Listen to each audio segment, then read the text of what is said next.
India में नौजवानों की बेरोजगारी बढ़ती जा रही है। सर, जैसे आपने कहा कि हर मुद्दा है तो बेरोजगारी भी वैसे ही एक मुद्दा है। मैं हरियाणा से आता हूँ, पिछले 7-8 साल से आपकी सरकार है वहाँ बेरोजगारी चरम पे है। पूरे देश में सब बेरोजगारी में हरियाणा सबसे ऊपर है। तो आप ये बताइए कि वहाँ बेरोजगारी कैसे कम करें? जवाब दीजिए समझ। मगर मैं ये कहना चाहता हूँ, एक उदाहरण दे रहा हूँ रोजगार के विषय में। कश्मीरी पंडितों का क्या गुनाह था? आप अरे भाई, रोजगार में कश्मीरी पंडित कहाँ से आ गए? नहीं आएंगे, क्यों नहीं आएंगे? ये तो अलग इशू है। आप इस टॉपिक पे क्यों आगे डिबेट? एक सेकंड, पंडितों की बात भी करेंगे। जहां जून 2025 में अर्बन इलाकों में 15 से 29 साल के नौजवानों का अनएम्प्लॉयमेंट रेट 18.8% तक पहुंच गया है। कुछ लोग होते हैं, अब जैसे आप हैं, आपके पास यहाँ काम है, लेकिन मन में रखा है कि नहीं अब मैं तो चीफ एडिटर होना चाहिए, तो उसके हिसाब से वो बेरोजगार है, क्योंकि चीफ एडिटर नहीं है। ये भी एक बहुत बड़ा रहता है।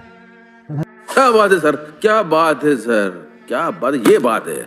अरे सर क्या बात है। सबसे बड़ी वजह यही है कि इकोनॉमी का तेजी से बढ़ने के बावजूद भी जॉब्स पैदा ना करना है। जनता को आप मूर्ख समझना बंद कर दीजिए। मतलब एक तरफ इकोनॉमी तो ऊपर जा रही है, लेकिन जॉब्स का ग्राफ नीचे की तरफ आ रहा है। इंडिया 4th लार्जेस्ट इकोनॉमी बन गई है, जापान को क्रॉस कर दिया। लेकिन आज मेरे को पता लगा कि जापान की पर कैपिटा इनकम है सर, वो है रफली $33,806 और इंडिया की पर कैपिटा इनकम है $2,481। इन कॉन्सेप्ट को सिंप्लीफाई करते हैं सर, हम चौथी लार्जेस्ट इकोनॉमी बन गए हैं। इसका मतलब क्या है अगर पर कैपिटा में इतनी सारी डिस्टिंक्शन है तो? There are two concept, one is GDP and other is per capita income. GDP मतलब पूरे देश के अंदर जितना गुड्स एंड सर्विसेज का उत्पादन हुआ, मान लीजिए $3 ट्रिलियन। पर कैपिटा का मतलब है उसको हम आबादी से डिवाइड करेंगे, तो स्वाभाविक जापान की आबादी कम है तो उसका रेशियो बढ़ जाएगा, भारत का बर्बाद हो जाएगा। जबकि हर साल करोड़ों स्टूडेंट्स मार्केट में ग्रेजुएट होकर आ रहे हैं और जॉब्स का नामो निशान ही नहीं है।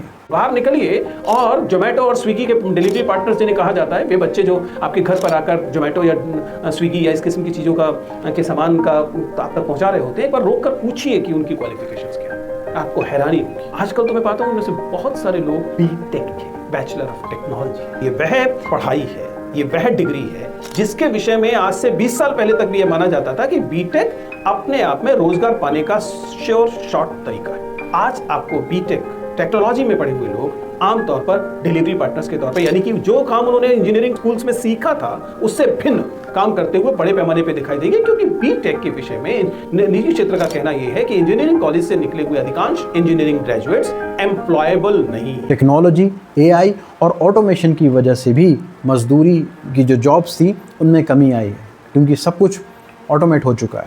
आपने सही कहा, एआई का महत्व बहुत है।